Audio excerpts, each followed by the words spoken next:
Our next question is actually not on that subject, unfortunately. That would have been too convenient. And it comes in conjunction with the delicious next course of halibut cheeks. Can we pause and reflect on the food for just a second?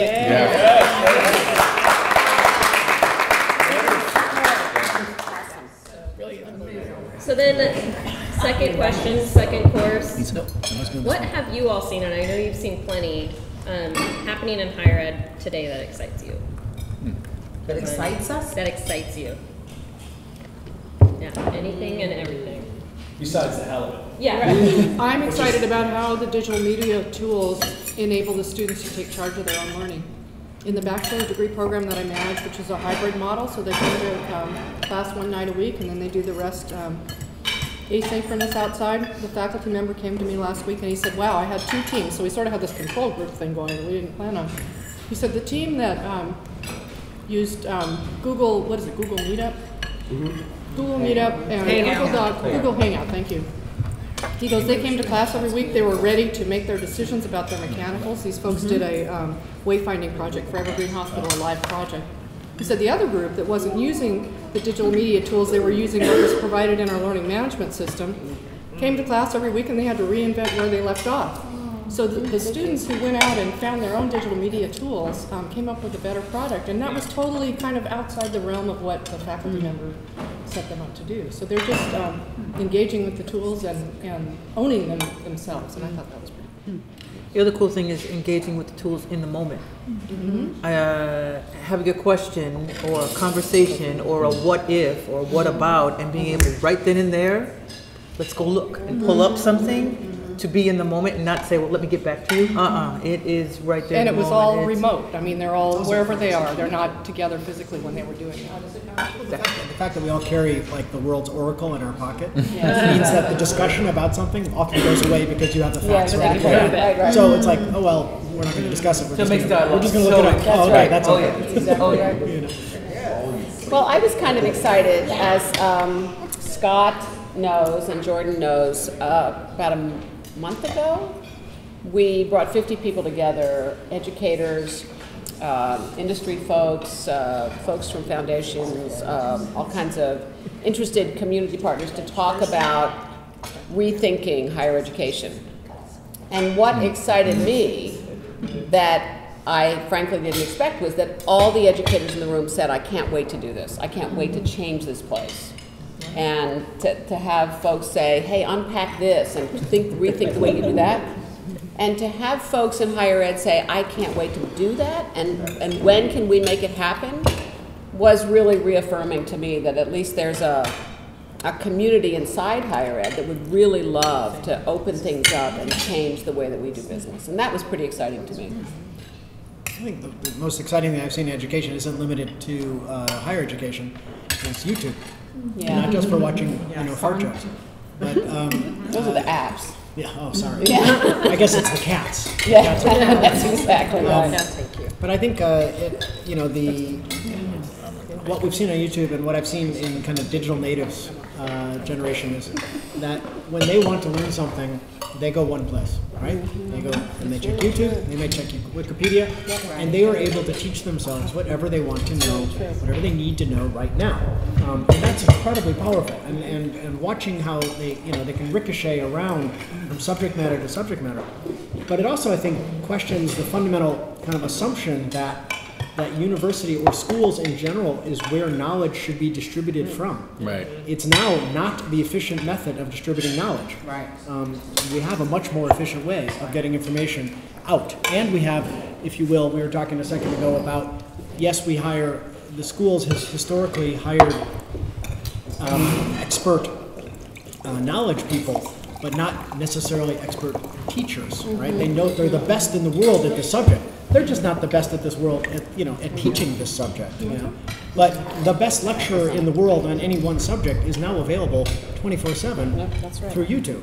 Right? And so instead, what we focused on as we kind of arrived in our discussions, it means took the schools out of the lecturing business and into the experiential learning business, right? Which is where it used to be a long time ago. So the use of project-based learning whether it's in education or portfolio development, and that's what really has to be the partner piece. Yeah. And you turn it around. Instead of I'm going to lecture at you and then go home and try to figure out how to do this on your own. Instead, it's go home and watch the lecture, come into class, and let's do it. And then Jordan, what the topic is, though. Come on now. I mean, as a musician, it's the other way around. Let me demonstrate. Let me show you the art of what we're talking about in terms of the music, and then go home and practice. And then come back. Well, what you're talking It's about not the other way around. is an inverted learning model, is what we're calling it. Where Where you outsource the lecture to on your own time, watch this on YouTube, and then come in and be prepared for the discussion. So it's discipline specific. and this may be, this may be discipline specific, but to professional schools, but the opportunity then is to take that and then imagine a model where you erase the line between the academy and society, and that middle space becomes working on problems that actually matter to people. And so there is actually expertise that we have around things like assessment. Like, how do you actually design a performance assessment that if I gave it to you and you and you, and you're a better speaker than all of us, but we're not actually judging your speaking, we're judging what you can know, that I can know something about that. That's a problem. So you design a space to take those problems from the academy and put them into some kind of play in society. That, to me, is the value of the degree. The degree is meaningless unless we as a university embrace that. And I guess I'm optimistic. I mean, I sit in a professional school that is trying to push that. That is the way we could think about, and I know you guys are thinking about that from conversations with Ken. That's the way we can think about undergraduate education. That's the way we can think about almost every aspect of this. And that's pretty exciting, because that also forces people to, in the academy, to get out of their comfort zones. So that's what I get excited about. It's very segment what you're talking about. Like, I want my doctor to be certified. I want him to have done heart surgery before he walks in the room. Yet, my artist, I have a sort of some freedom around what it is that they are doing, because you know about the social contract that we're in from the ancient Greek philosophers, because I don't have a philosophy degree. You're using it too. And use it every day. That's what my parents said. Are you going to philosophize about being unemployed? This is going to be wonderful. But like, there's sort of a social contract where I think there is a sort of a paradigm where we have to protect our culture through assessment, and it can be a radical new form of assessment, not necessarily the one that we're talking about now. Maybe the peer-to-peer or something else. But I'm personally struggling with this, with my sort of advisement of this business that I started, which is arguably there's nothing that's no one's going to die if the picture doesn't turn out right. But in an environment where we really are talking about life or death, and whether assessment is actually a paradigm, it's a pillar, that if you don't have it, we're in deep trouble. That's why Boeing still cares, because if they don't do things right, people die, right? The CEO of Boeing made this great comment that, you know, an airplane is essentially a couple million parts flying in very close formation. A plane is not actually one thing. It's like a million things all flying very close to each other. So clearly people have to be right. And I think everyone's sort of speaking around this. To me, what's super exciting is like the divergence that's happening in education. And I think from a lot of perspectives, people are excited at this possibility of convergence, that we're going to figure out a few ways where we can all really learn things really effectively and efficiently, and we'll sort of collapse around those things. But I think sort of the genie's out of the bottle, and it's never coming back in. And nobody should expect any institution to provide them everything they need, nor should anyone expect that institutions are useless, that you will be learning from YouTube while you're in school, while you have a tutor, while you have a piano teacher, while you have a basketball coach, and the number of ways that people will learn will actually, I think, just continue to increase. And the divergence of options will continue to increase. And it'll create problems, right? Because how do you manage what everyone did? There may be some consolidation around some assessment options for things, but again, probably just it's different from space to space. So for the musician, it's one thing. For a doctor, it's another thing. For an artist, it's another thing. But to me, I'm totally excited by the fact that like the number of solutions coming online are just increasing. I don't think they're ever going to stop increasing. Like learning styles. How many learning styles? You learn about that. My wife was an educator in public education before she came with our company, and like that's one of the things that I took tremendous value in was her sharing with me the idea of that people learn in different ways. But I think that, I'm sorry. No, no, I was just gonna say, I mean, I think that on that, I was thinking, there has to be an evolution of learning styles. So I think that what I'm excited about is universities or higher ed is starting to rethink their segmentation of students. So it's almost becoming more of like a consumer econ model. And so the learning styles still sort of work, and yet they don't. And so there's this one group that I've worked with before who started to think about, there are all of these different types of students who go to school online. There are sprinters, they named them. There are sprinters, the person who's just like, I just need a piece of paper, this would be my husband. I just need a piece of paper, I'm not here to get in touch with myself, I don't care about anything else, I've got to get a piece of paper, you know. And so their pathway through looks very different than the explorer, who's the like, oh, look at this shiny thing over here, look at this over here, I'm really, and they also looked at, in particular, because this particular institution had a lot of military, which is like my husband, there was also this notion about the tolerance level that people have for assignments that don't seem to make sense to them. So, you know, so especially military, my husband would always say this, you know, especially if you're in the military, if you give me an assignment, that better count towards something and it better mean something. I don't, all this other fluffy stuff, it can't happen. So, you know, those are just a few examples, but what they did was they tried to say, these are the new personas. This is a different way of thinking about learning, because then what are the incentives and the barriers for those students? Which is a very different conversation than just saying, you know, who's a kinetic learner, who's an auditory. And so I'm excited because I feel like education, higher education is starting to think in new ways, but there's probably a marriage between the consumer economists and the behavioral economists in higher ed that needs to happen to really recognize that. One of my favorite conversations with a student a few weeks ago was, I would call him a reformed sprinter. He came in because he wanted that piece of paper, and he wrote me this wonderful email about how he sees the world differently, his career goals are different, and the things that he's gotten from the program. What changed? So you can't convert a sprinter. I like it. And we have the power to also transform what the deliverable looks like. I mean, I had a student who came in, she's an undergraduate, very ambitious freshman, doing an internship with Arcade magazine. And it's about, her internship's about social engagement, really looking at how they define their interactivity, but they recognize that Arcade magazine does not reach your demographic. There aren't a lot of 18 to 25-year-olds that really know about Arcade, but there should be, because this is a design town. And she said, you know, Anita, my final deliverable is supposed to be a 12 to 15 page paper. What do you think about that? And I said, I think that's ridiculous.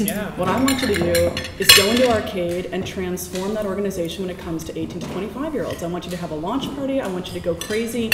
I don't want to see a paper. What I want to see is something. I want you to build something that builds momentum. And her whole body changed. She just she unfurled like a fern and realized that I could really do something in these 10 weeks. So you treated her like school of one.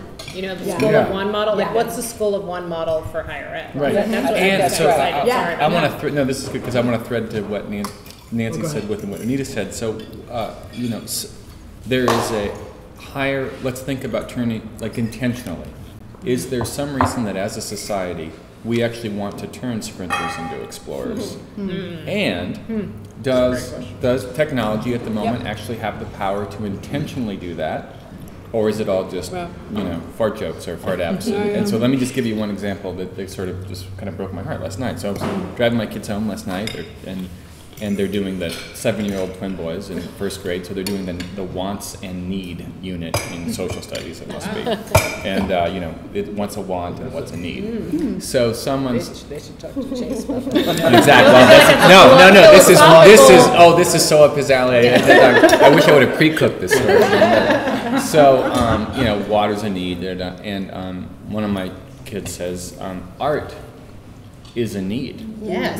And the other one says, no, it's not. You would not die if you did not have art. Okay, well, so we then try, so I'm trying to do logic with, I'm trying to do logic with 7-year-olds quickly because I'm tired and exhausted, and go, okay, the Spartans, remember the Spartans? You know, so okay, so does technology as it exists at the moment, or does that space digital media game have the power to orchestrate that kind of experience in the way that organized education does, with intentionality? I'm thinking of Susan, I'm saying, you know, with the liberal arts. You bet. I don't know. I don't know that it does, because it tends to be a little too user-driven. I mean, School of One has a powerful algorithm behind it. It's not just people saying, "Oh, I don't know fractions." That's right. There is an intent. There's an intervention. So, what's the intervention, and who gets to decide? At the moment, we get to. Yeah, I was so gonna we say like you we do, do at the actually. moment. We like this model, but who gets to decide? And what's the intervention? I was going to jump on the same thing because I think that one of the concerns I have is that a good school, and I don't know, maybe the only college dropout here. I made it through about freshman year, and that was it. But see, you just met his criteria for a talented person. There you Yeah, they'll hire you. But I think one of the things I missed was this opportunity to explore. Right? And I was, I drove right into something, and my head hasn't come up for 33 years. Right? And I think it's the downside to the to a lot of the digital tools we develop is they become very narrow and very linear. That's right. And so you don't get that opportunity to explore. You don't get to find, well, maybe I would have been a really good doctor. I don't know. I never done that. And so I think it's being able to have that opportunity, right? That the sprinter comes to discover, I think, will probably mean that person's going to find something better to sprint on later, right? Because they'll find, when they find that next thing, they find what really their passion is, then they're ready to run. So I was going to use the word echo chamber. And the challenge of self-directed learning is that you only learn the things you believe you need to learn or believe you want to learn. Yeah. And one of the brilliant things that happens in a liberal arts education or an undergraduate experience is that you run headlong into things you didn't expect and didn't want. That's And exactly a good right. educator is That's going to make exactly sure that right. that happens. Yes. Yes. Exactly. Yeah. So how do we ensure that students are getting hearing from voices outside of their own? Well, and it's one of the problems of the internet overall. Yes. Right? I mean, Very much we insulate. Unless you discover it in your search. I mean, you can just you can design your newspaper so that you only hear the articles that already agree with you, right? And And we're seeing the results of that mentality in our political system right now. Absolutely. Yeah. So I'm gonna throw out a different point of view around the technology issue because I also, by the way, I'm a philosophy major. Yeah, we're gonna stick together. But we'll make hundreds. What's interesting is that I bring a different perspective to this problem because I was born in the developing world. A lot of my family comes from that part of the world. I've spent a lot of my career working in that part of the world. And what really intrigues me is this potential to democratize information and knowledge. And that is something that technology can enable. And so, for example, where I was born, the country that I was born in Central Africa, in Rwanda, when they achieved independence in 1961, they had one Rwandan national who had a PhD degree. Wow. Now imagine you inherit a country from, I don't know, X number of years of colonialism, and you're told that, okay, now here's your country, go run a country, and that's kind of, talk about a talent gap, right? And what's another perspective though, so shifting back to America, one of the things about technology that excites me is the potential to personalize the learning experience, because I feel like right now, especially when you look at some of the really intractable problems we have, for example, in post-secondary, which is remediation. It's the big elephant in the room.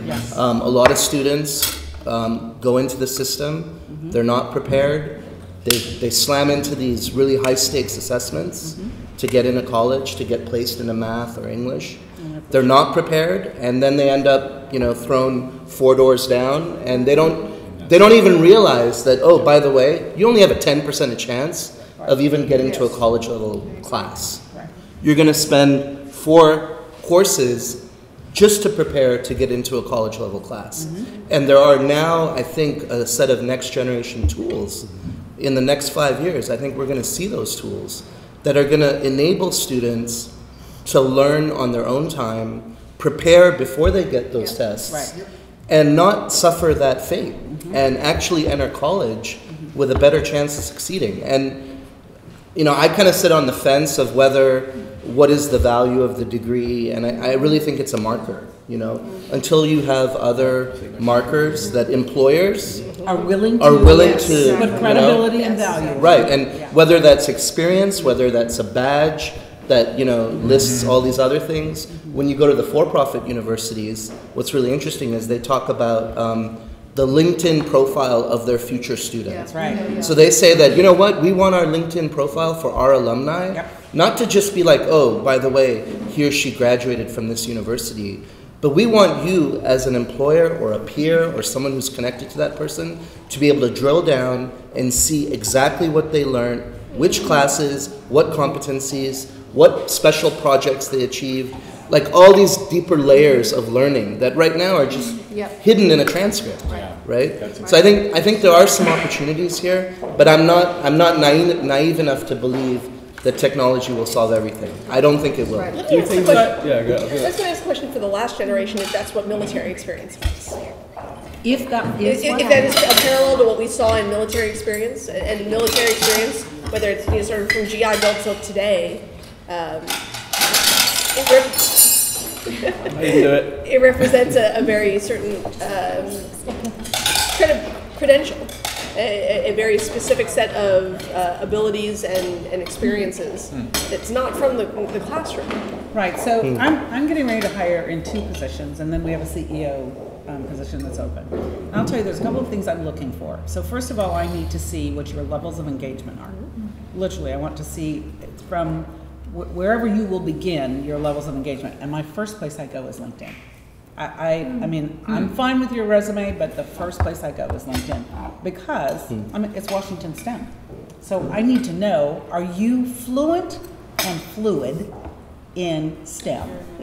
And that is one of the most up-to-date STEM tools that's on the market that I have access to, and that I think my candidates all also have access to. The other thing I look for is I need to find out, in talking like with the 2 of you, what is your skill in relationship? Because if you have no skill in relationship, I basically I don't have time to train you in my team to get you going. How do you determine that? In relationship? Yes. So I don't issue a test. No, this is where I'm actually talking with you via email because I can tell a lot about your relationship skills in the tool that we all use right now. And this is the thing that I think is very interesting in terms of the crosswalk that young people are not or are making in terms of how they communicate and how you receive their communication. So I have teenagers that are 17. So their communication is text, but I can tell you about their relationship skills through text. I also have children who are 28, 30 years old. They're very, very adept in email. And so I can talk to you about what their relationship skills are through email. I have, so relationship is another delineator for me.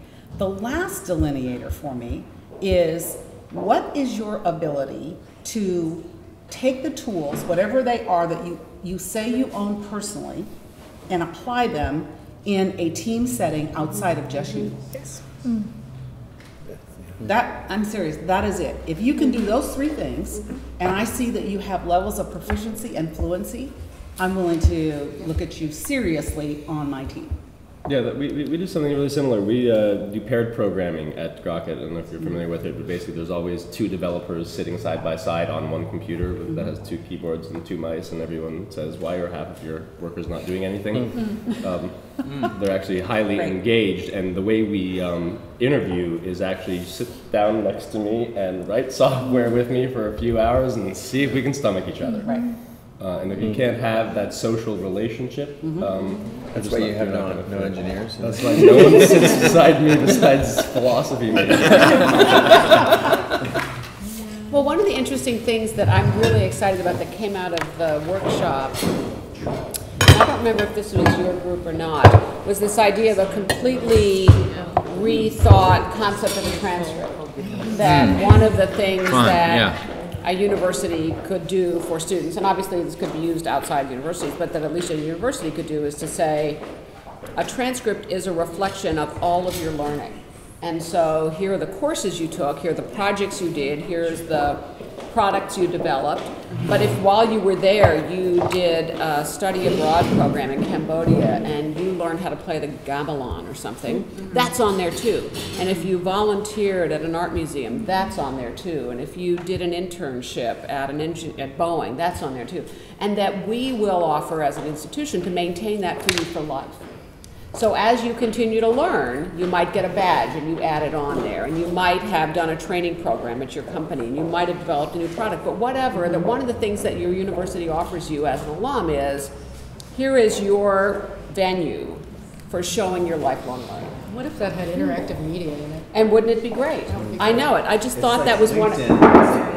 It's like LinkedIn, but it's got, and I just thought, that's what students want, is to be able to show everything they learned and the depth and range of their learning. So I feel like we want to build this thing, you know? Yeah. To it. We've got them on speed dial. One of the startups that I'm on. But you know, Okay, see? So one of the startups he's investing in can do it, so we're going to go do this. Non-proprietary, because that's one of the issues when you think about portfolios, is that everybody wants to own the portfolio tools, right? All these LMS companies and everybody want to own that. How do we make it so that the student owns it, not the institution, not the company? Yeah, this is a set of visualization tools, basically. Some brilliant data visualization team. so how you knew. Kind of take your LinkedIn profile and your Facebook profile and build it into automatically build it into a visualization of your portfolio effect. Imagine a portfolio where you've got a video interview That's with what the I'm student saying. talking Yeah. about their study abroad and what they learned. That's what I'm saying. We're going to do this thing. We're going to build it, or we're going to borrow it from him who built it, but we're going to do this thing. We want them to have it.